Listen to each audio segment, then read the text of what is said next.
노상원 전 정보사령관은 수거, 즉 체포 대상을 A부터 D까지 알파벳 등급으로 분류했습니다.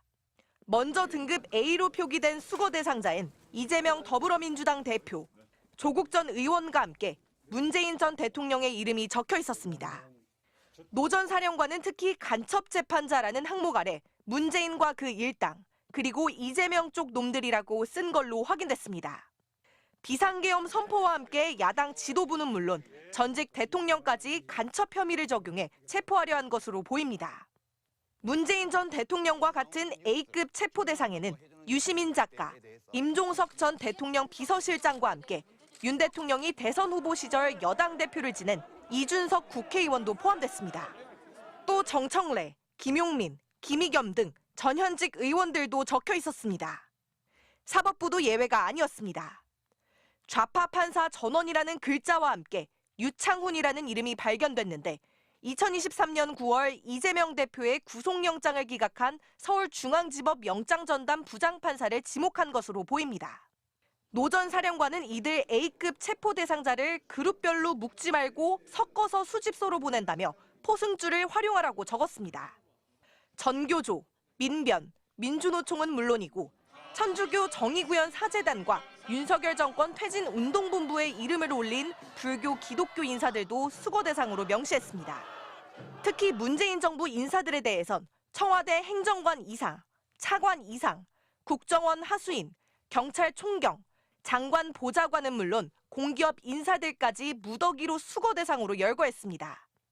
대령, 해병수사단장도 포함됐는데 최상병 사망 당시 해병대 수사단장인 박정훈 대령을 체포한다는 뜻으로 해석됩니다. 좌파로 지목된 연예인들도 표적이 됐습니다.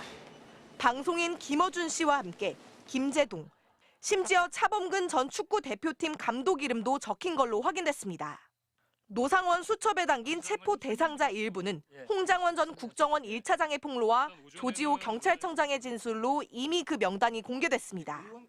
노 전 사령관은 500여 명 수집이라며 1차와 2차, 3차 등으로 수거 계획을 나눴는데 계엄 선포 이후 이들을 차례차례 체포할 계획이었던 것으로 보입니다. MBC 뉴스 이혜선입니다.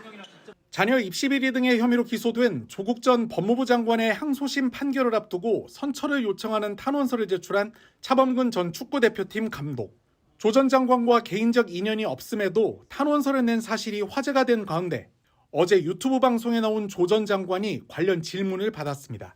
그는 차범근 전 감독과 차 한 잔, 밥 한 끼 먹은 적이 없다면서 사적인 연이 하나도 없음에도 탄원서를 써주셔서 크게 감사한 마음이라고 말했습니다.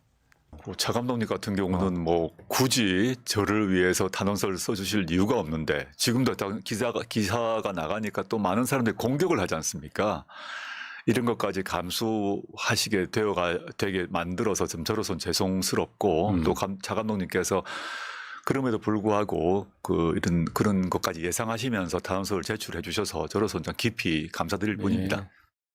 조 전 장관은 진행자가 영상 편지를 요청하자 존경하는 차범근 감독님, 저는 어릴 때부터 차 감독님의 축구 경기를 보고 자란 사람입니다 라며 탄원서를 써주신 그 마음과 뜻을 잊지 않겠다고 말했습니다.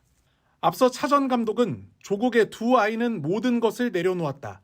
그 용기와 반성을 깊이 헤아려 주시길 간곡히 부탁드린다며 그동안 조국 가족이 받은 고통과 징벌은 대한민국 수많은 학부모에게 큰 경종이 되었으리라 확신한다는 내용의 탄원서를 제출한 사실이 알려졌습니다. 차 전 감독은 1998년 월드컵 당시 성적이 좋지 않아 본인은 물론 가족까지 힘든 상황에 내몰린 경험 때문에 자식들만큼은 고통받지 않게 해달라는 취지에서 해당 탄원서를 제출하게 됐다고 언론에 설명한 것으로 전해졌습니다. 조 전 장관은 앞서 1심에서 징역 2년을 선고받았고 항소심 선고는 오는 8일 내려집니다.